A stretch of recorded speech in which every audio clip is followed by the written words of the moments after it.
Assalamu alaikum wa rahmatullahi wa barakatuhu. Құрметті мұсылман бауырлар, Алла субхану ва таала оқыған намаздарымызды, құлшылық ибадаттарымызды осы Рамадан айында, шахру Рамадан айда, Құран түскен айда, Алла Таала осы Рамадан айда әрбір сәтімізді, әрбір уақытымызды дұрысымен пайдалануға нәсіп қылсын иншалла. Осы Рамадан айда уақыттарымыз, өміріміз босынан кесіп қалмасын. Алла Тағала көп Рамадан айды қандай мақсатқа біздерге берді, бізді қандай мақсатқа жаратты, сол мақсатқа өмірімізді жұмсауды нәсіп қылсын Алла Тағала. Алла субхану ва таала Рамадан айды осынша фазилат бар, осынша жақсылықтар бар Рамадан айда. Оның үстінде Алла Тағала қосымша біздерге қадыр түнін берді. Қадыр түнін Алла субхану ва таала қосымша біздерге берді Рамадан айды. Құран аятта қадыр түннің фазилатына бөлек бір сүре келген толығымен. Яғни бір түн сондай фазилатты болған, сондай бір маңызды болған, Алла Тағала оны бір сүре, толық сүре қылып біздерге жіберді. Оны қадыр сүресі деп жіберді. Енді не себептен біздерге қадыр түнін Алла Тағала берді? Оны ихтилафтар бар хадисте. Бір күн пайғамбарымыз саллаллаху алейхи ва саллям басқа үмметтердің өмір жасын айтып жатқанда, сахабалар оны өкініп пайғамбар саллаллаху алейхи ва саллямнан сұрайды дейді, біздің өміріміз онша ұзақ емес, біз қысқа өмір сүреміз, біз қалай құлшылық қыламыз деп. Басқа бір хадисте, имам Дарими келтіретін хадисте, Мужахидтен келетін пайғамбарымыз саллаллаху алейхи ва саллям неше Бани Исраилдің пайғамбарларының өмір баянын, имам Закария, Хизғил, Юша деген пайғамбарлардың өмірін айтып, олар ұзақ өмір сүрген дейді. Солардың өмірін айтып жатқанда, өмірі балағат жасына келгенден бастап ешқандай құлшылық, парыз құлшылық олардан қаза болмағанын айтты дейді. Балағат жасына келіп ешқандай қаза, парыз намаз, уәжіп амал, сүннет амал олардан қаза болмады айтты дейді. Соны сахабалар өкініп пайғамбар саллаллаху алейхи ва саллямға айтты дейді, біз не істейміз енді деп дейді. Басқа бір рауаятта келетінде, имам Байхақи, имам Табарани келтіретінде, пайғамбарымыз саллаллаху алейхи ва саллям бір Бани Исраилдің бір үмметін айтты дейді. Ол Алла жолына 83 жыл 3 ай жихадқа шықты дейді. Алла жолына соғысқа шықты дейді.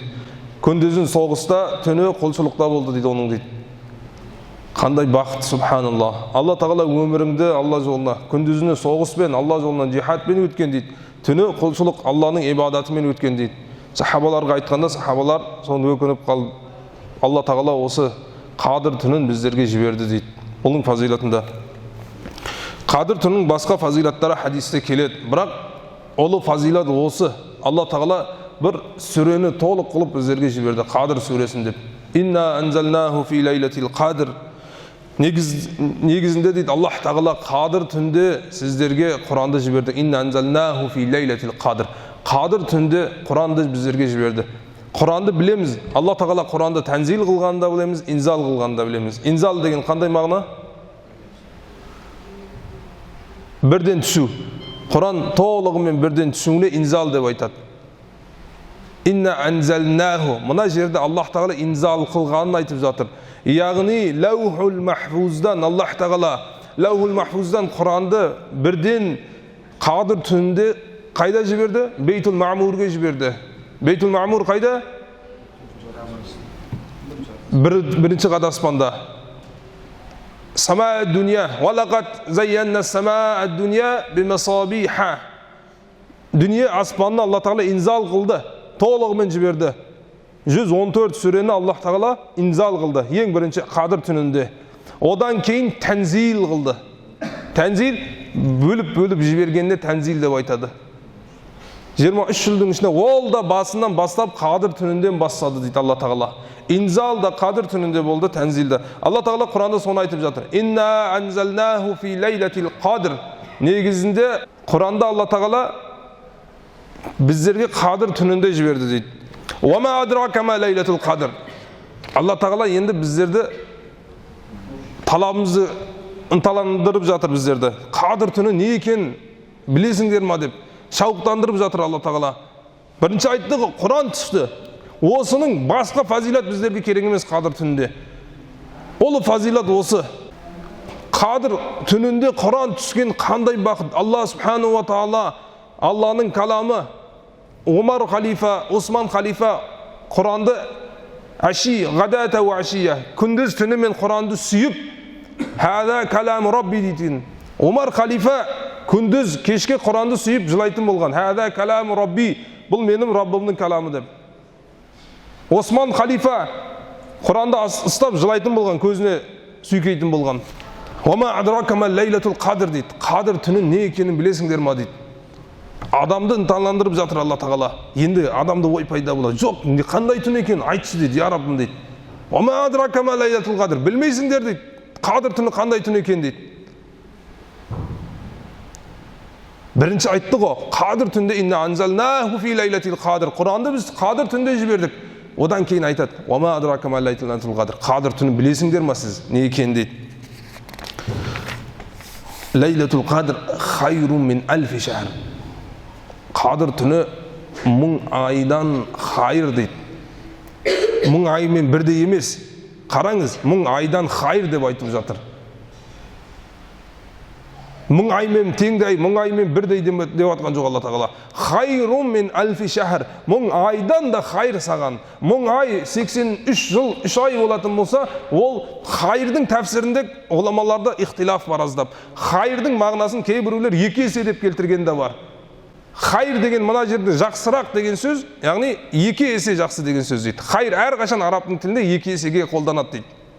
Хайру мин альфи шахр. 1000 айдан 2 есе де жақсы деген сөз дейді мына жерде дейді. Қадір түн, субханалла, қандай бақыт Алла Тағала. Қандай әулиелер болды, ғұламалар болды. Дивандың ұстаздарымыз болды, ғұламалар. 12 жасынан ешқандай намазы, қаза, парыз, ораза, сүннеті қаза болмаған өлгенге дейін. Қандай бақыт олар. Субханалла. Бақыт, ең бақыт сол емес пе біздерге? Бұрынғы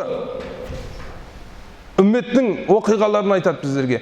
Міне өз үмметімізде жаңа дүниеден қайтып кеткен әулиелер. Абу Ханифа мазхабында әулиелер.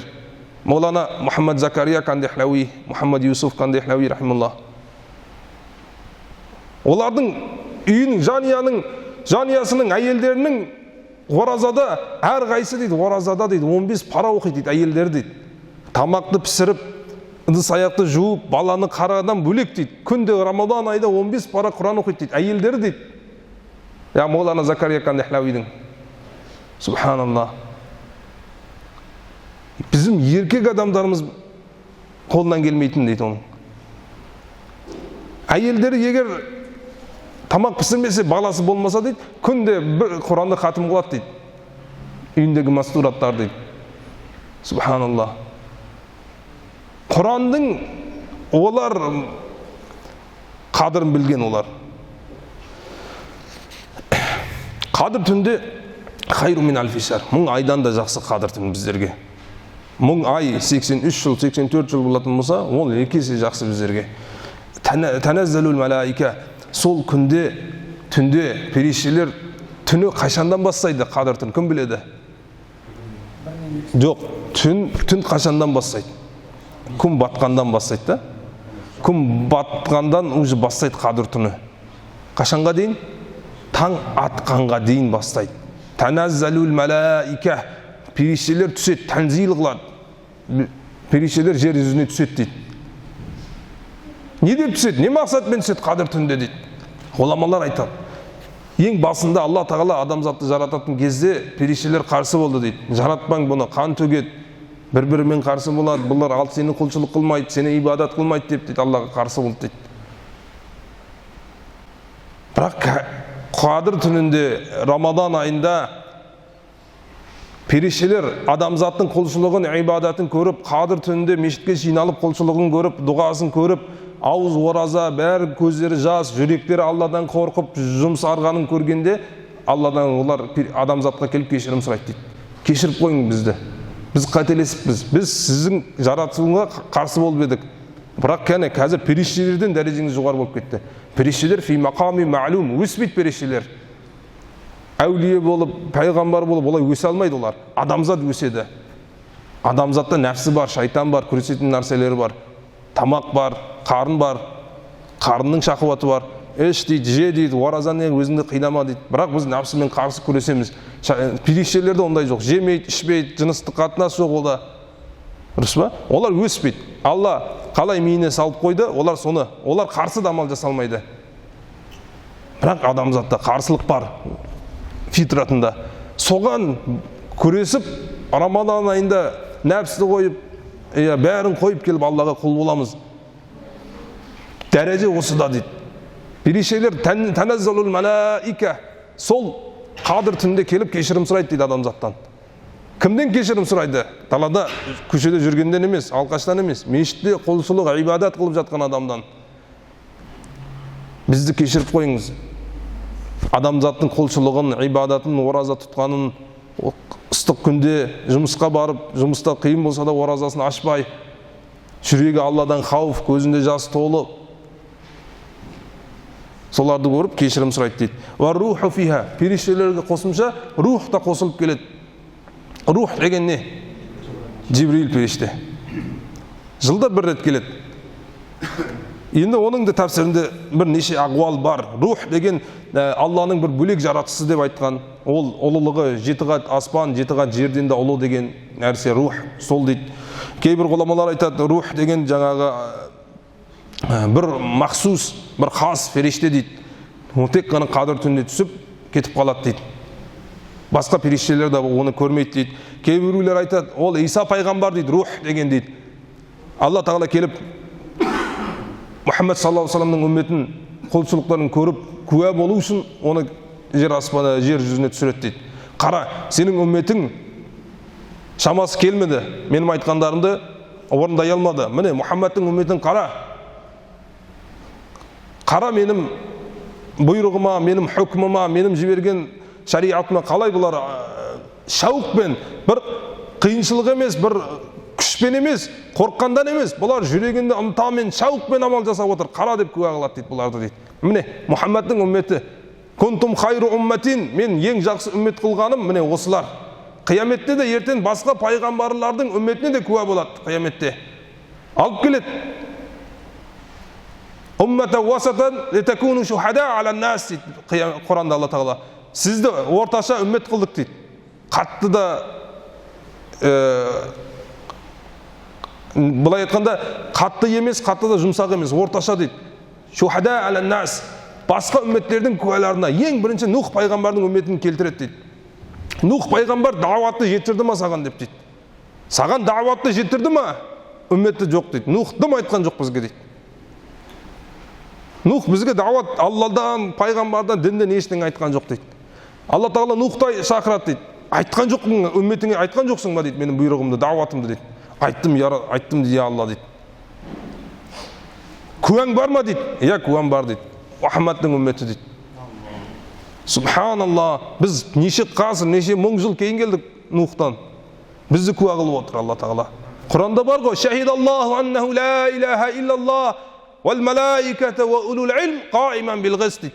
Қияметте Алла куә болады сіздің жасаған амалдарыңызға. Періштелер куә болады. Ва улул илм, білімді адамдар, ғұламалар да куә болады дейді. Қараңыз, bizim куәлігімізді, үмметтің куәлігін Алланың куәлігімен бірдей қылып тұр. Шахидаллах, Алла куә болады. Вал малаика, періштелер де, періштелер оң жақта, сол жақта періштелер айтады. Мынаны жасады, мынаны жасады. Мынадан тиылды, мынадан тиылды деп. Үммет, Мұхаммедтің үмметі де ертең куә. Қандай бақыт Алла тағала біздерге берген. Субханалла. Алла тағала кәдімгідей Мұхаммедтің үмметін еркелетіп отыр. Bizim куәлігімізді өз куәлігімен бірдей қылып отыр Алла тағала. Періштелердің куәлігімен бірдей. Нух пайғамбардың үмметіне куә болады. Мұхаммедтің үмметі дейді. Куәң бар ма дегенде дейді. Нух пайғамбар, міне Мұхаммед саллаллаху алейхи вассаламның үмметі дейді. Нухтың пайғамбары айқайлайды. Бұлар бізден неше мың жыл кейін келді, бұл қалай сізге куә дейді. Ей, Нух, бір басқа куә тауып алмайсың ба дейді. Өзіңнен кейін келген адамдарды өзіңе куә қыласың ба дейді. Субханаллах. Мұхаммадтың үмметі келеді. Субханалла, 5 уақыт намазбен, оразамен, зекетпен, даватпен, Алла жолына шығып дават шығып келеді амалдармен. Бізге дейді Мұхаммад саллаллаху алейхи ва саллям шыншыл пайғамбарымыз айтты дейді. Нух даватын жетірді дейді. Біз де соған куәміз деп айтады. Субханалла. Біз пайғамбарымызға сенеміз дейді. Шыншыл пайғамбарымыз Мұхаммад саллаллаху алейхи ва саллям. Субханалла. Мұхаммад шыншыл пайғамбар. Бірде-бір сөзінде өтірік жоқ дейді. Сол пайғамбарымыз айтты, Нух даватын толығымен жетірді. Біз де оған сенеміз. Нух пайғамбарға да біз куә боламыз дейді. Субханалла. Қараңыз. Аллах тағала біздің дәрежемізді көтеріп қойды. Иса пайғамбарды да қара дейді. Сол үммет дейді, бұл дейді. Күнтум хайры умматин ухриджат линнас. Ең жақсы үммет біздерді қылып қойды. Субханалла. Қандай Алла тағала біздерді еркелетіп отыр. Дінімізді ең жақсы дін қылып қойды, кітабымызды жақсы кітап қылып қойды, пайғамбарымызды ең абзал пайғамбар қылып қойды. Субханалла. Өздерімізді қандай Алла дәрежемізді көтеріп қойды. Қандай Нух пайғамбар, субханалла, қандай ұлы пайғамбарға біз куә болуымыз керек ертең қияметте. Ертең біз куә боламыз. Міне Нух пайғамбар даватты жетірді. Дауты қауми лайла ва нахара деді. Күндіз түнімен даватты тоқтатпадым. Алла жолына шықтым деді. Субханалла. Бірақ қаул, негізі қаул сол рух деген жаңа Жибрил. Би'идни раббихим мин кулли амр. Алланың бұйрығымен жақсы бұйрықтарды, хайр әмірдарды біздерге жетіреді. Мин кулли амр дейді. Әрбір жақсы. Мазахирул хақ деген кітапта сол мұсанниф айтады. Қадыр түнінде де дейді, Алла тағала періштені жаратты дейді. Түгел періштелерді Алла тағала қадыр түнінде жаратты дейді. Субханалла. Сол себеппен бір-бірінің иртибат, бір-біріне байланысы дейді. Қадыр түні мен періштелердің түсетін бір себебі де дейді. Алла тағала қадыр түнінде жаратты дейді періштелерді дейді. Қадыр түнінде басқа фазилаттарда келеді. Мысалы, Адам алейхиссаламды жаратты, қадыр түнінде тағы оны жәннатқа салды, қадыр түнінде дұғасы қабыл болды деген оқиғаларда келеді. Би'идни раббихим мин кулли амр. Алланың бұйрығымен періштелер жақсы хабардарды, жақсы бұйрықтарды әкеледі дейді. Сәлам болады дейді. Сау саламаттық, жақсы хайыр дұғалар болады дейді. Таңға дейін. Алладан, періштелерден салам, сау саламаттық, хайыр дуа, рахмат дуа болады дейді адамдарға дейді. Кімге болады? Сол түнде ибадатқа өтірген адам, сол түнде этикафта болған адам мешітте. Сол адам мешітте қолсылық намаз оқып отқан адамға таңға дейін салам болады дейді. Хия хатта матлаил фаджр. Сол сәлем қашан болады дейді. Хатта матлаил фаджр. Таң атқанға дейін болады. Бұл қадыр түннің фазилаты, Қадыр сүресінің жаңағы тәпсірі, кішігерім тәпсірі. Алла тағала сол қадыр түнін біздерге құлшылықпен, ибадатпен өтіруді нәсіп қылсын Алла тағала. Субханалла. Имам Шафии рахималла олы әулиелерден келеді. Мысалы, Имам Шафии рахималла қадыр түні болғанда олар ұйқыны ұмытып қалатын болған. Мысалы, бір неше оқиға оқиық әулиелерден. Шаддад деген әулие дейді, Рамадан ай болғанда дейді, төсекті жинап қоятын болған. Саид Мусайибтен келеді, 50 жыл құптан намазының дәретімен таң намазын оқыған. Имам Абу Ханифеден де келеді, 40 жыл құптан намазын дәретімен таң намазын оқыған имам Абу Ханифа рахималла. Қараңыз, қандай әулиелер болар. 40 жыл. Құтаде деген табиин әр түнде, Рамадан айының түнінде бір рет Құранды хатым қылатын болған дейді. Субханалла. Имам Шафии рахималла Рамаданның барлығында Рамаданның күндізінде бір рет, түнде бір рет Құранды хатым қылатын болған имам Шафии рахималла. Субханалла. Бұл Рамаданның фазилатын түсінген адамдар бұлар. Фузайл бен Аяз радиаллаху таала айтады, әулие, біздің кезде дейді, яғни сол хайры құрун, жақсы қарын, пайғамбар саллаллаху алейхи ва саллям салафтың кезінде дейді, бір кісінің егер өмірі 40 жасқа жеткенде, ол төсекті жинап қоятын еді дейді. Яғни төсекті өзіне харам қылатын еді дейді 40 жастан кейін дейді. Төсекті жинап, текшекке жинап қоятын еді дейді. Қалған өмірін құлшылыққа, ибадатқа беретін еді дейді біздің кезде дейді. Bizim керісінше болып кетті қазір. 40-қа келдік, уже төсекке жақын болып кетеміз біздер. Иман әлсірегеннің себебі бұл. Алла тағала сол сәлафтың жолына жүруді, әулиелердің, табииндердің, ғұламалардың, хаққани ғұламалар, Абу Ханифа мазхабында Дарул Улум Диванттың хаққани ғұламаларының жолына жүруді, Молана Аллама Ануар Шах Кешмири, Аллама Захфар Ахмад Усмани, Мухаммад Закария Кан Дихлауи, сондай ғұламалардың жолына жүруді біздер насып қылсын иншаллах. Ва ахиру дауана алхамдулиллахи раббил аламин. Алла разы болсын.